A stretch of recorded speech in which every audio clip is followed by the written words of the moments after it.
Good evening. Welcome to another episode of The Traveling Therapist. I'm Lauren Perez, licensed clinical social worker in the state of Illinois, doing my weekly video blog in my car on my way to do my therapy thing, where I talk about the cases that I'm working on and the experiences I've had as a social worker, working with children, adolescents, adults, families, individuals, you name it.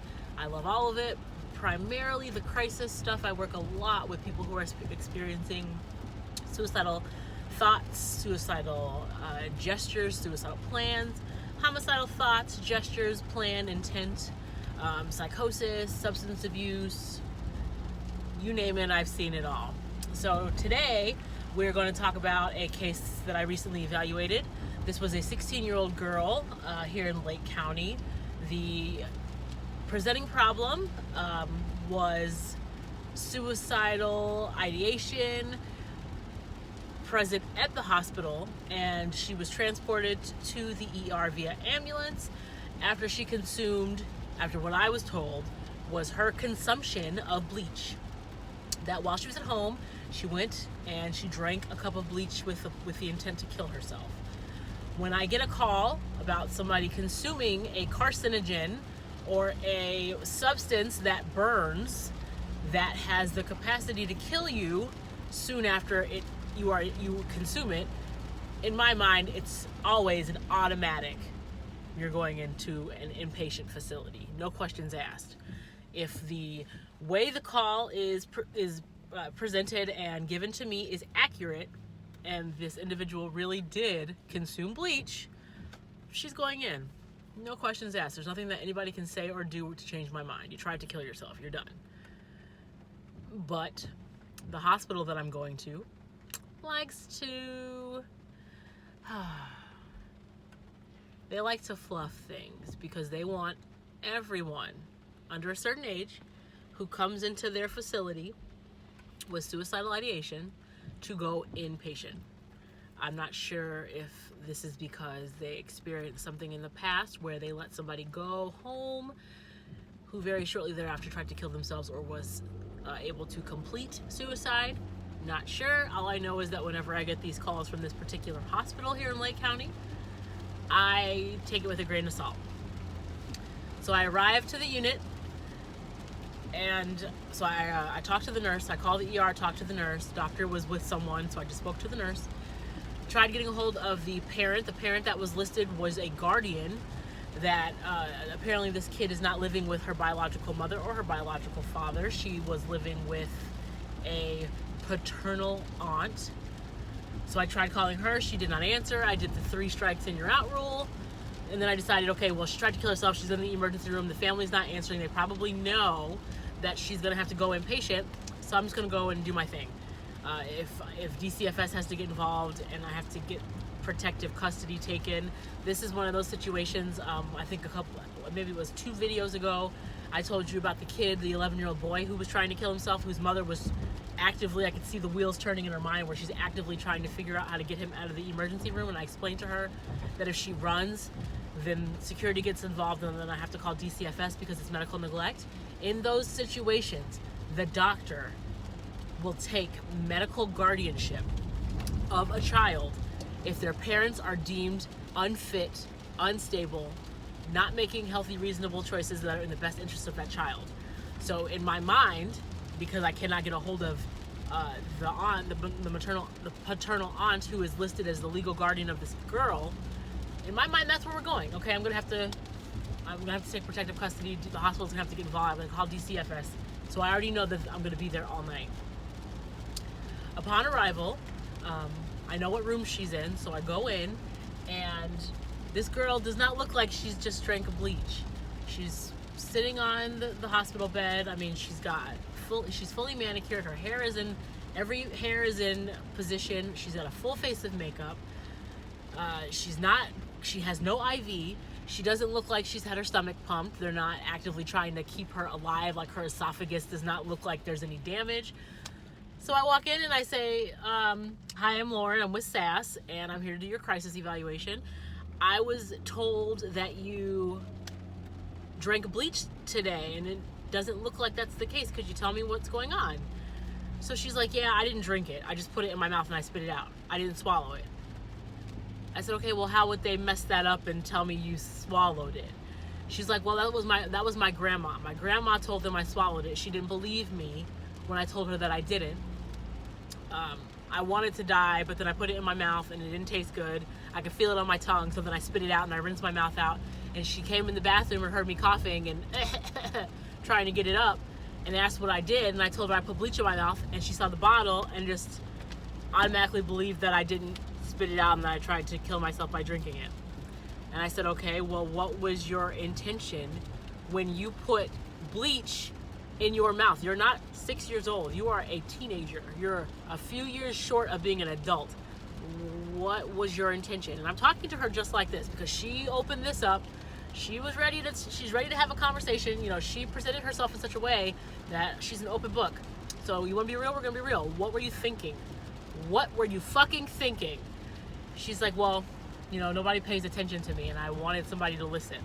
I said, somebody to listen to what? Then they drop a bomb. She drops a bomb on me. The hospital did not drop this bomb. She tells me, well, because I was pregnant. I said, you're pregnant now and you put bleach in your mouth? She's like, no, I was pregnant, but I found out that I'm not pregnant anymore. And my boyfriend broke up with me. Nobody listens to me. So, you know, I put the bleach in my mouth because nobody was listening. So I wanted somebody to pay attention. So then I have to stop and rewind and get all the information out of this girl. And after about a 45-minute conversation, I am able to discern, that means gather, that she had a boyfriend who is older than her. He's 18. They were having sex unprotected for a period of time, not just like once or twice, like a year. He was telling her he loved her, that he wanted her to have his baby, that they were going to live together, that they were going to be together forever. All she had to do was leave her paternal aunt's house and come live at his house with him and his mother. They live in a 2-bedroom apartment, by the way. And this girl does that. She runs away from her aunt's house and she goes to her boyfriend's house. And her mother has substance abuse issues and does not live in the state. And her father at the time, because she had been living with the boyfriend for 3 months before this incident occurs. So when she leaves her aunt's house and goes to her boyfriend's house to stay with him and his mother, her father was incarcerated in county. She goes to the boyfriend and she's staying there for almost 3 months. They're having sex like several times a week, no condom. The boy's mother asks her why she's staying there, and she's like, well, my aunt has too many people living in her house and she knows that I'm here and it's not a big deal. The girl's got a phone. The girl has clothes. She's going back to her aunt's house and she's getting clothes. While everybody's at work, she's getting back in the house and she's getting clothes. And she's telling this boy's mother that everybody's fine with it. And his mother is fine with her being there, which is the crazy thing. Like, I understand being there for somebody who seems like they might be troubled, but for 3 months you don't speak to a single adult in this girl's life. Questionable parenting, but you know, whatever, I guess. She says that while she's living there, they find out she's pregnant, and her and the boyfriend are super excited. He wants to be a dad. He's a senior in high school. She's a sophomore in high school. She's like barely 16. Over the course of this period, this happens while she's there. And she says that one day it just flips. He goes to hang out with his friends and he stops coming back to his mom's house. So he stops coming home. She's staying at his apartment with him and his mother, and then he goes to be with whoever he's with, and he's leaving her at his mother's apartment with his mother. And for like 3 straight weeks, you know, he's coming and going, but he's getting into fights with his mom. He tells her he doesn't want to be with her anymore. He doesn't want the baby, that the baby's not his. Exactly what all the adults listening imagine a teenage boy would do when he finally realizes that he has gotten the girlfriend pregnant.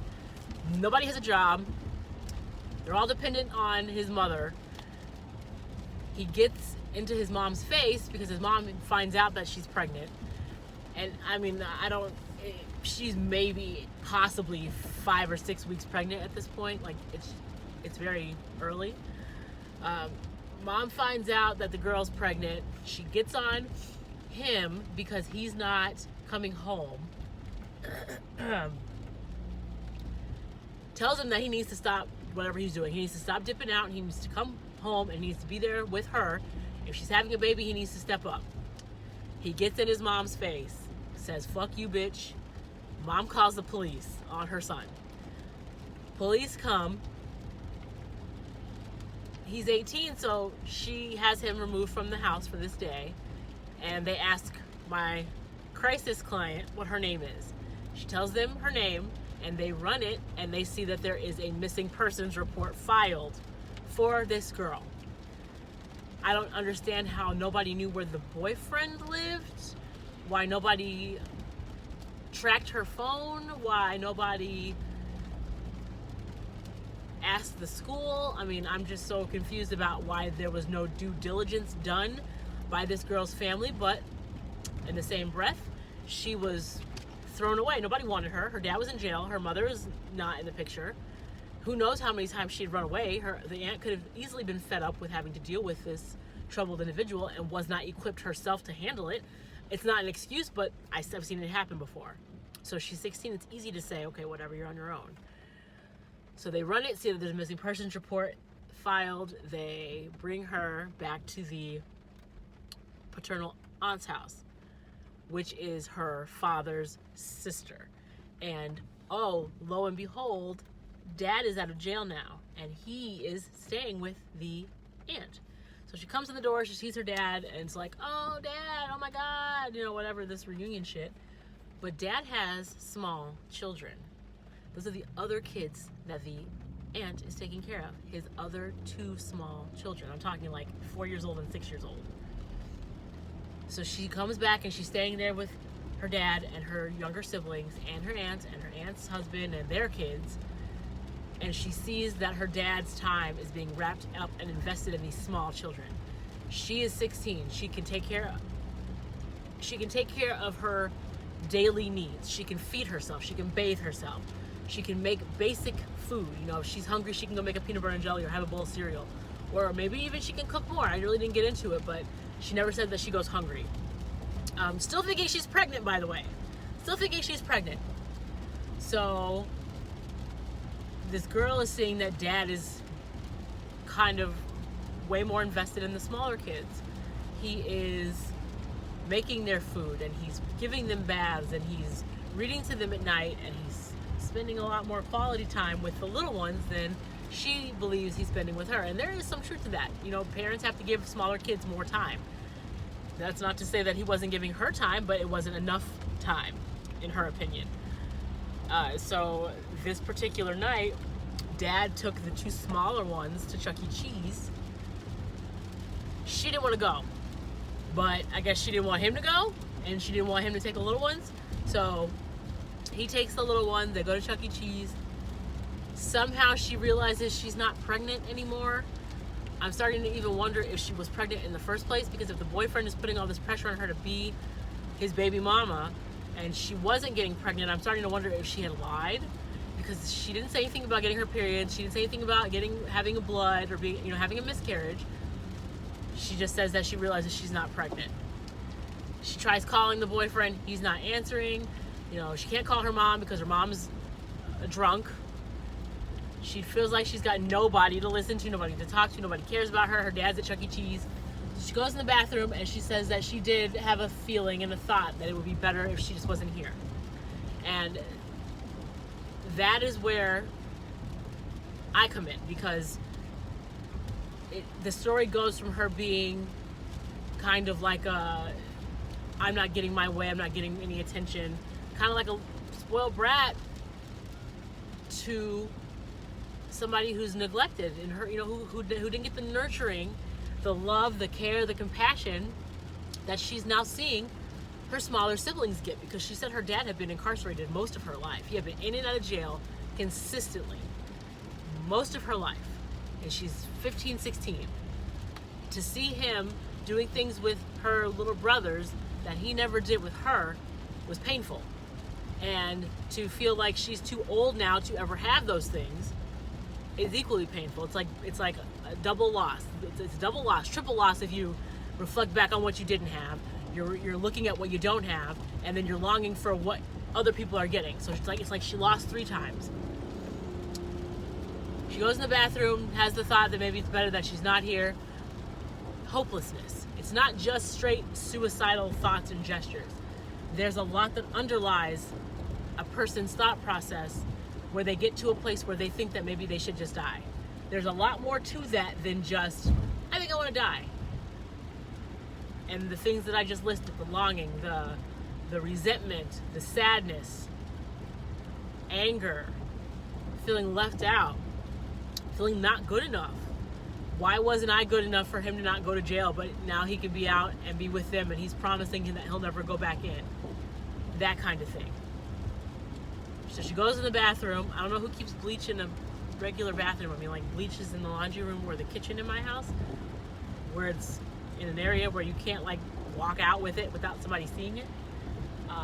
But she goes in the bathroom and there's bleach under the sink. So she says that she puts some in the cap. The cap. I was told she drank a cup of bleach. That's what the report said. Which is allegedly what Grandma reported, but there was no cup in the bathroom. There was just the cap. She says she put some bleach in the cap and put it in her mouth. She did not swallow it, but that it was so uncomfortable, the ammonia smell in her mouth, and she could feel it and taste it on her tongue, that she spit it back into the sink. And she was making a lot of noise, crying, and her grandma comes in, "What's the matter with you, child?" I'm like, "What are you in here doing?" Then she sees the bleach on the counter, and she's crying, and she asks her, "What have you done?" You know, "I put bleach in my mouth. You know, I don't want to be here. I didn't think I wanted to be here, but I don't want to do this. I spit it." Grandma didn't believe, called 911, told them that her granddaughter was suicidal, transported to the ER. I asked about school. Well, are you back in school now? Because your boyfriend and her boyfriend lived like 3 towns over from where she lived, so they were going to 2 different schools. She said she was back in school, that everybody is at home watching her. She says that she's on suicide watch now, but that she doesn't want to die. She just wanted somebody to pay attention, to care about her. So when I hear someone say what she said, when I hear the trauma, there's a lot of trauma that comes through a statement. I just wanted somebody to care. I just wanted somebody to listen. I didn't feel like this girl was a danger to herself. I felt like this girl had no coping skills. That's for damn sure. Her capacity for stress was non-existent. But then her dad walks in. He comes in. He comes into the ER. He had been out in the lobby checking on the other kids when I got there. So he comes back in. He knocks on the door. He sees me talking to her. He comes in, and I ask him,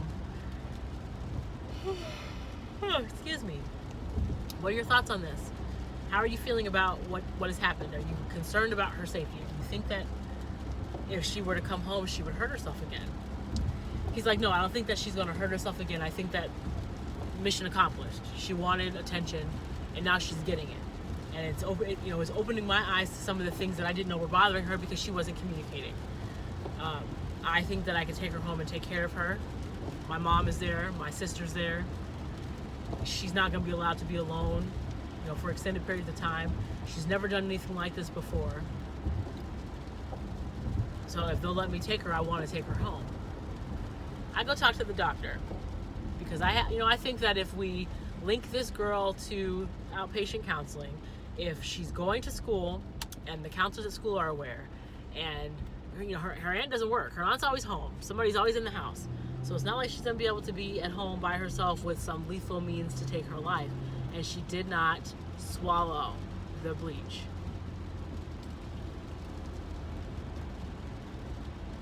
The doctor is fine with her going home as well, as long as there is intervention that's going to take place. And the intervention is our program. So we come into the evaluation, and as I've said in the past, we do the 90 days of counseling services. We have psychiatrists on staff. We link to other services, other agencies. If there's family counseling that's needed, there are other agencies here in Lake County that do more in-depth family counseling. If she really is dealing with trauma, there's a trauma treatment program that she can be referred to. If in her mind her empty childhood was pushing forward the decisions that she made in terms of what she did with her boyfriend, those are all topics that I would focus on in individual counseling. So my disposition for this particular case is a deflection. She does not need to go inpatient. She contracted for safety. She has the hands and eyes on deck of her aunt, her dad, and her grandmother. She's going to school. They're dropping her off and making sure that she goes in. So there are all these people around who are able to keep a watchful eye on her. And the counseling services will take place at school. We're not going to have her come to the office. The likelihood that she would try and figure out a way not to come is high. But if we go to school, where she has to go to school because she's been now a part of that. There's a program here in the county, a truancy program, where she has to go, where she goes to DEPKI, which is our juvenile detention facility here in Lake County. She doesn't want to go to jail, so she's going to school. There are all these safety precautions in place. It's just best if we see her at school. So that's what was determined, and everybody was on board with that.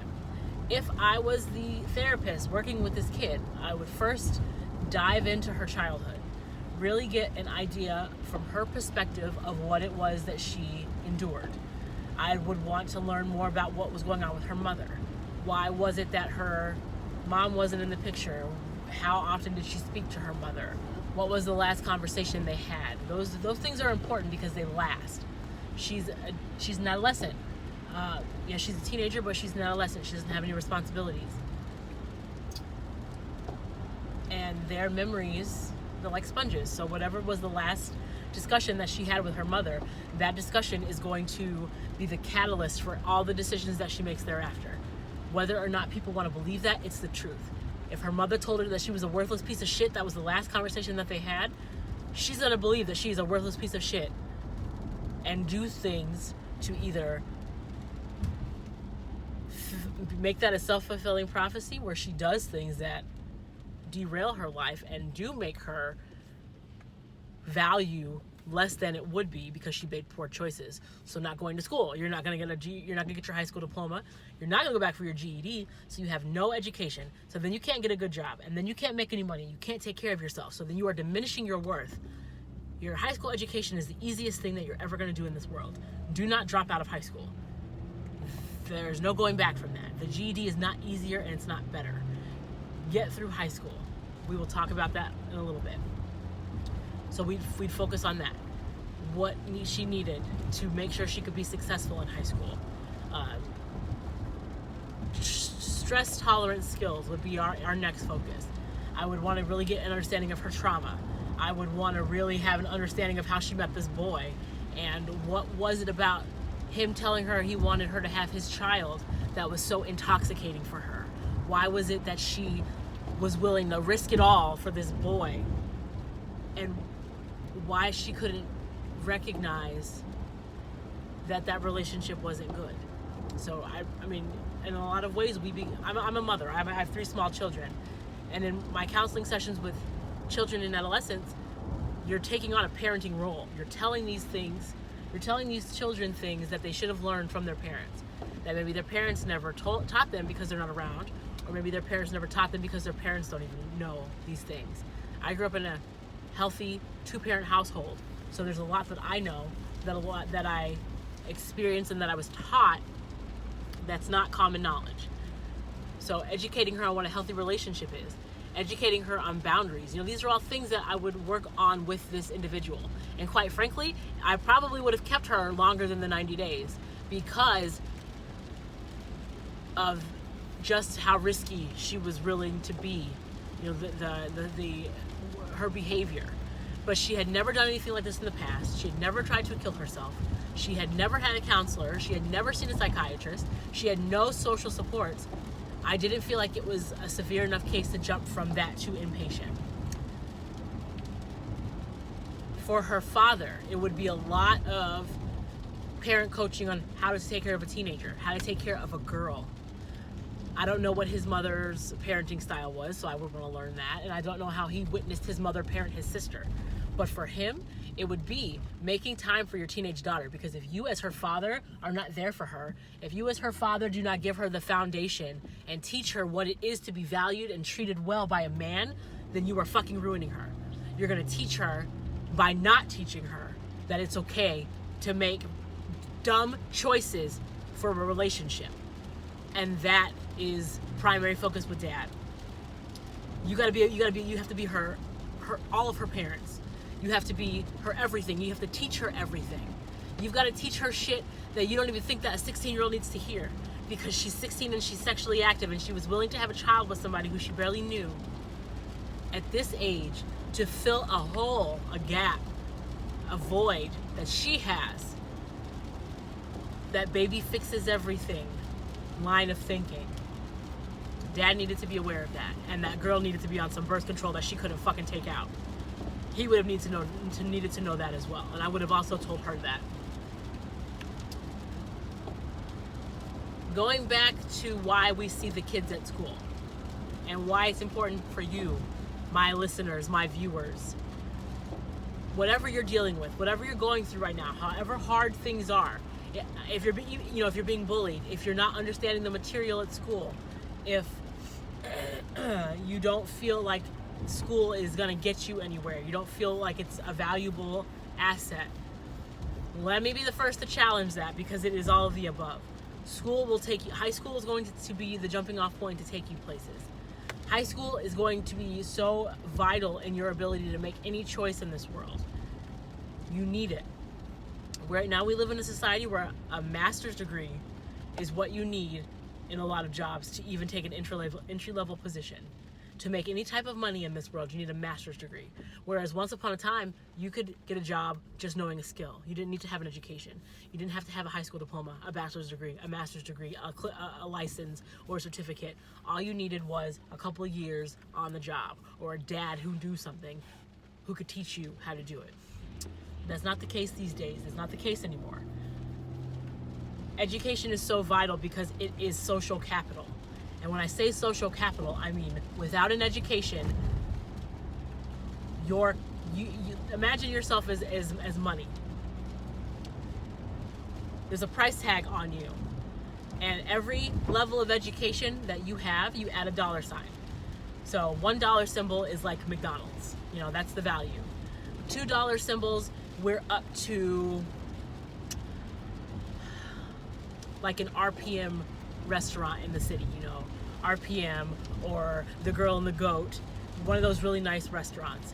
And then 3 stars, you're talking some high-end sushi restaurant that brings in the fish fresh daily on a private plane and lands that shit on top of the building or brings the fish in.